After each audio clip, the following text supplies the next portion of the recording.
बिस्मिल्लाहिर्रहमानिर्रहीम। अस्सलामु अलैकुम वरहमतुल्लाहि वबरकातुहू। इशा की नमाज के बाद तन्हाई में या जब सब सो रहे हों तो ये दुआ पढ़ें।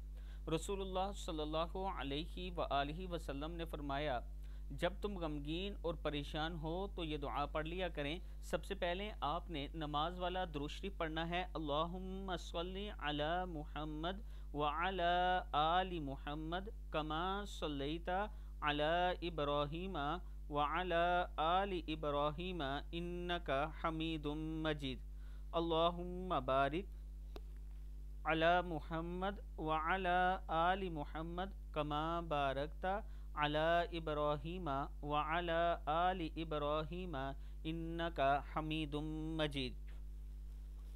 फिर आपने ये पढ़ना है, हस्बी हस्बी अल्लाहु व निअमल वकील, हस्बी अल्लाहु व निअमल वकील। तन्हाई में बैठकर बावुज़ू होकर ये पढ़ें, अल्लाह से अपनी मराद मांगें, अल्लाह ताला करम फरमाने वाला है। पढ़ना क्या है, हस्बी अल्लाहु व निअमल वकील। तादाद आप खुद मुकर्रर कर लें, जितना ज़्यादा पढ़ सकें उतना अच्छा है।